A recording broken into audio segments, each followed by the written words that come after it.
Hey everyone, welcome back to the workshop. Artisan Pirate here, and in today's fun scroll saw project video, we're going to be cutting out a beautiful miniature fairy design. The design comes from the old discontinued Creative Woodworking and Crafts Magazines, so please be aware of that. If you guys remember, we found a whole stack of these magazines doing some spring cleaning earlier in the year, and I held each of them up in turn in a featured Wednesday video, and I talked about maybe wanting to go through them more thoroughly and finding designs to bring to life visually over here on the platform, and that's what this video here is about.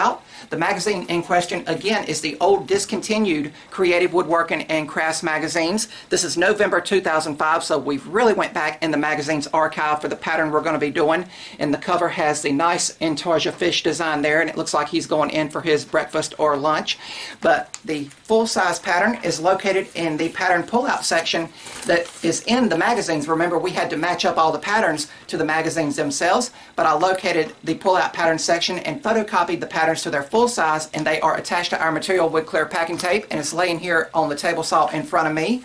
But the design we're going to be doing is featured on page 28, and it says pensive fairy design, but I will be calling it a woodland fairy or a fairy on a leaf just to simplify things. But the designers for the pattern itself was by Jacob Fowler, and the finished one featured here in the magazine to show you guys a visual representation of it was cut and finished by Mr. Wayne Fowler. So thank you, Jacob and Wayne Fowler, for this beautiful and creative woodland fairy design.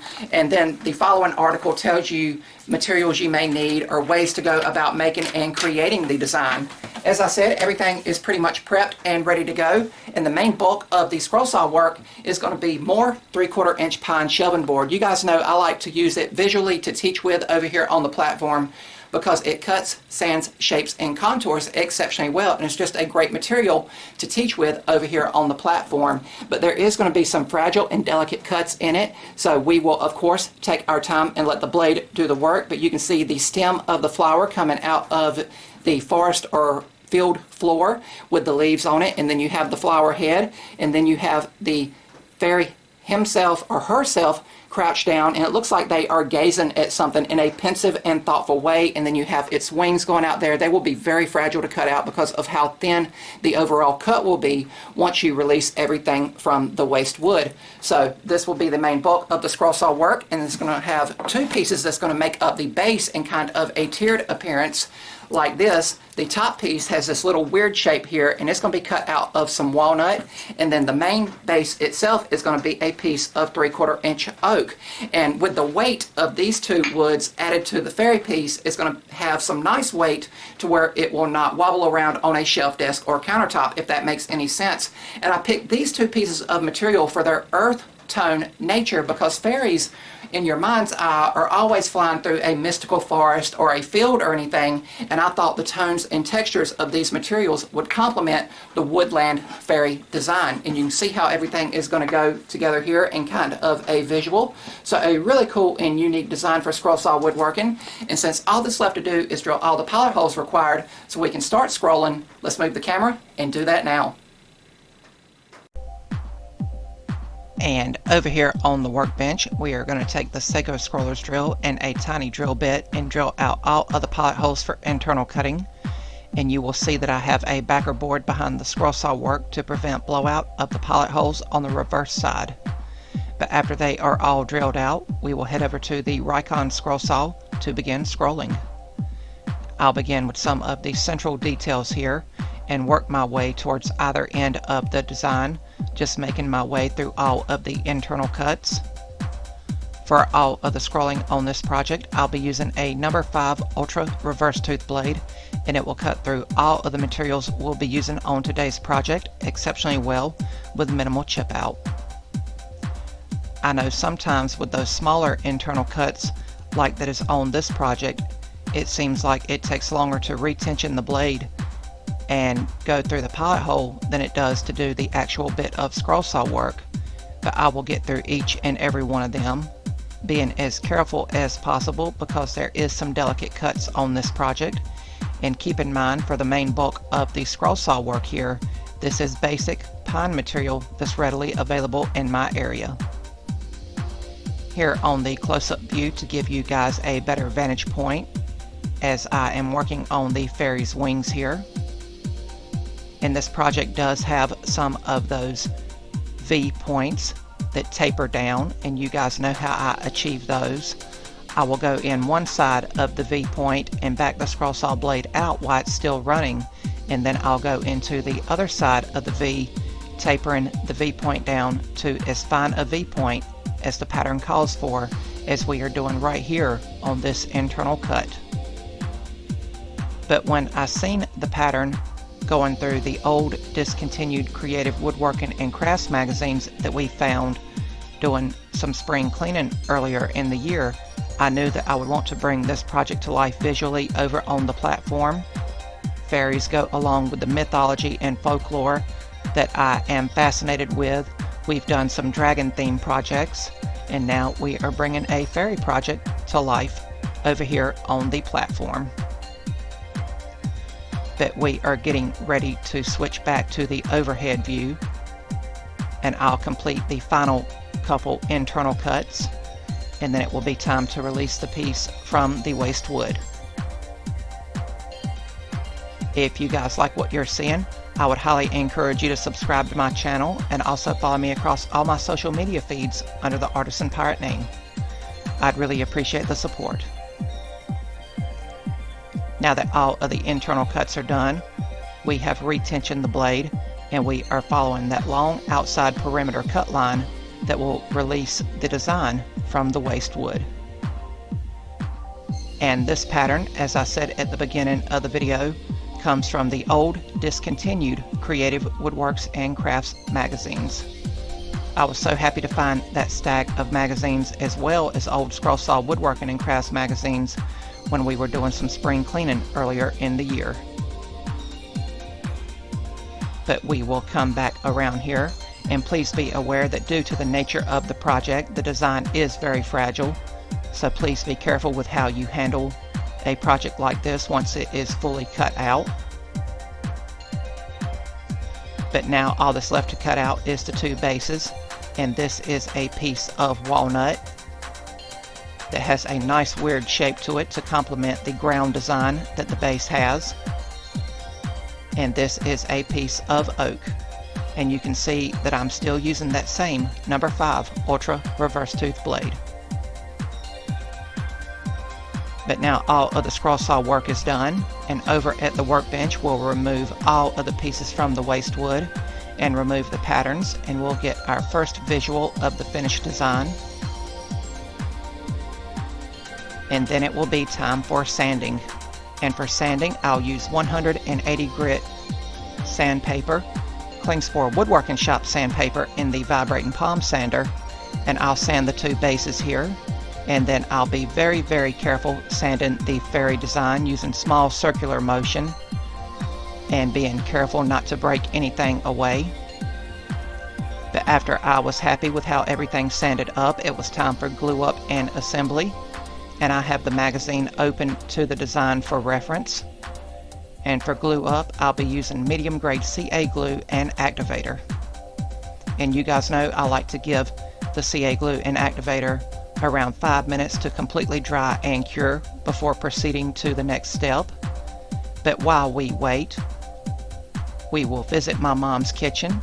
Fairies are often associated with woodland creatures and flowers in general, and I just wanted to show my mom's beautiful floral decor that she has in her kitchen off over here on the platform. But after the glue was dry to the touch, it was time for finishing, and for finishing I used several coats of Rust-Oleum clear gloss, and it really made the natural grain textures of the materials we used stand out and pop, and it gave the project a nice glossy appearance and protection for years to come.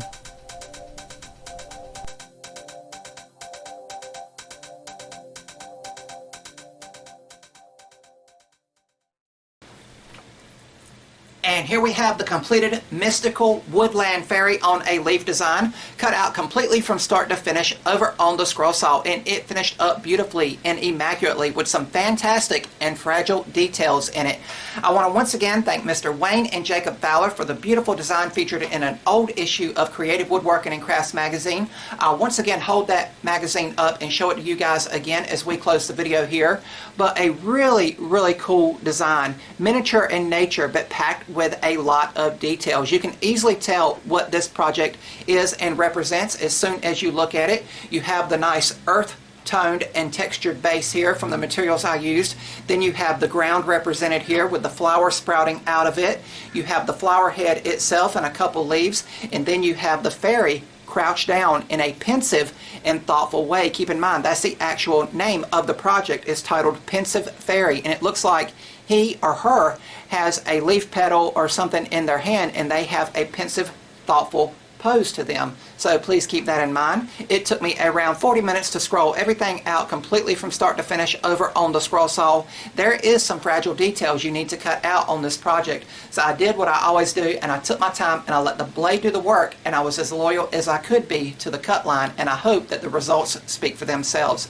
As I said, the main bulk of the scroll saw work, the fairy on the flower, is cut out of basic 3/4 inch pine shelving board that's readily available in my area. This is a piece left over from that big piece we have been cutting down slowly and using as it's needed for featured scroll saw projects such as this one. So this project here come from that board I just handed up. That's a little bit of the leftovers. And then the base is a piece of walnut and oak, because I said at the beginning, when I think of fairies, I think of the mystical and fanciful nature of them, and the way my mind's eye sees it is that they fly through the woodlands, you know, in forest and mystical enchanted places like that, and through fields and everything. So I really like the earth toned base that I used here, and the lighter shade of material, the pine here, really ties everything together in a nice three-toned appearance. And the Rust-Oleum clear gloss I added at the end really made the grain textures of all the materials pop and give it a nice glossy appearance that you can see represented in the lights of the workshop here.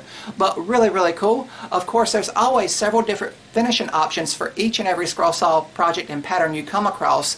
If you wanted to cut the entire project out of lighter shade material, say pine like I've used here, you could of course go in after sanding everything with acrylic craft paints and paint everything up and really jazz a project like this up and give it an added next level of beauty and really take the project to the next level. Or you could of course mill down more exotic or hardwoods. I think the fairy and the flower there would look good maybe cut out of maybe maple, or maybe another piece of walnut and use something different for the base, or maybe a piece of cedar to have a nice red texture to it going on with the earth tone of the base here. And because the base is walnut and 3/4 inch oak, and oak being a heavier and denser material as opposed to the pine, it does have a nice bit of weight to it to where it can easily freestand on a shelf, desk, or countertop without you having to worry about it wobbling or teeter-tottering off and falling off and breaking. Speaking of breaking, this is a very fragile project. So as I said, I took my time over at the scroll saw and let the blade do the work. The wings are very narrow and they are fragile, and even though this is 3/4 inch material, you can still see that they wiggle around a little bit, and with too much force they would of course break off. That is why I sand projects like this with a vibrating palm sander as opposed to a more aggressive orbital sander. You know, that spinning motion could catch some of this fragile detail and rip it away and put all that scroll saw work you did over at the scroll saw to waste. And I hope if something like that happened, you could of course go in and fix it with some CA glue and activator. But the vibrating palm sander is a lot kinder to fragile scroll saw projects like this due to that safer vibrating motion when it comes to sanding delicate projects. And I've hardly ever had a project break away when I've sanded with that type of sander. But really cool here. Another option for finishing, if you were very good with the acrylics and the resins and everything, you could of course go in here, epoxies I mean, you could go in here with those and put colored resins in it with some like darker wood if you cut everything out of walnut, and give it a nice contrast and pop of color. Versatility for the scroll saw pattern, I want to talk about that for a second. You could of course make it as I have made it here, as it's featured in the magazine that I'll hold up here in a second, but I also think you could enlarge the pattern a lot bigger, you could cut off the base where the flower is here and make this project a nice bit of mystical and fanciful wall art to hang on a wall, maybe in a fantasy or medieval inspired room, or maybe if you like fantasy books or things like that. This project as is could go near some fantasy books, or maybe even out in a greenhouse. I'm sure the fairies would love to go in and out of a greenhouse and, and sprinkle their magic along the flowers as you are trying to grow your plants, vegetables, herbs, and everything like that. So really cool. Always options and versatility to interpret and make each and every scroll saw pattern and project you come across. I know when I was little, I used to watch the show Fern Gully, and that had mystical fairies and the miniature nature and everything in it. And then as I got older, I loved the fairy tale anime, and the place where all the magicians lived and the witches and wizards, that was called Fairy Tale, and it represented fairies as well. So this really ties into my love of mythology and folklore. You guys know we've done a bunch of dragon projects in the past and brought those to life, and now we are bringing beautiful and mystical fairy projects to life. And I've even done a previous fairy project, I believe it was a Steve Good design a few years ago, to life, and now we've brought this one here that has a lot of beautiful and delicate details in it. But again, it took me around 40 minutes over at the scroll saw, and it might vary with you guys depending on your skill level and your experience over at the scroll saw, and also the materials you use, and also the blade speed. A lot of people ask me what speed I have the scroll saw set on in the time-lapse portion, when I'm actually scrolling. And for the Rikon scroll saw right here, the speed dial that I have, a lot of scroll saws are variable speed now, it is balanced between a 7 and an 8. So please be aware of that. That is a speed I am confident in my abilities to cut at. You might have to speed up or even slow down your scroll saw when cutting out a fragile and delicate project, such as this fairy on a leaf design, or pensive fairy as it is properly called in the magazine. But really cool here. As I said, the project came from a very old issue of Creative Woodworking and Crafts Magazine. This magazine is now discontinued and no longer available, but it says November 2005, so we really went back in the archive, and there you see the one that they made and represented in the magazine on page 28 here, and you see the proper name of it there. So you can see theirs, and then you see my visual interpretation of it in today's video, and I hope I've done the pattern justice. And the full-size pattern is located in the magazine itself with the pattern pull-out section, and this is the section I photocopied the full-size patterns out of that we attached to our material with clear packing tape. And one more thing before we wrap up the video, during the close-up portion on the time-lapse, I know you guys seen that the pattern was kind of flapping away, and I always get questions about that. Does that ever affect my way of scrolling over at the scroll saw? And I've used the clear packing tape to attach patterns for so many years now that I can usually, again with my experience level, anticipate where the scroll saw line is on the pattern if the pattern does want to flap away. Keep in mind, we are now in the warmer months. I also have a fan blowing directly on me, and I have my dust mask on, to keep me, cooled off out here in the workshop during, the warmer months, and that also helps blow the pattern away. That is why I try to keep one finger on the pattern, and I use the other hand, primarily my left hand, because I'm left-handed, to kind of steer the material with and guide the blade through the material and follow that cut line. So I hope that also answers some of those questions. But a really beautiful and mystical design here that could be used for summer or spring season with the flower and floral nature of it. So really, really cool. I had a lot of fun making this design, and I hope you guys enjoyed watching me make it and bring it to life in today's video. That's going to be about all for this one. If you're new to the channel, hopefully you'll click that subscribe button, and also follow me across all my social media feeds under the Artisan Pirate name. As always, links to contact me as well as all my social media feeds will always be linked down in the description box below these videos. That's about all for this one, and remember guys, if I can make it or do it, so can you guys. I'm the Artisan Pirate. Take care, and I'll see you guys real soon.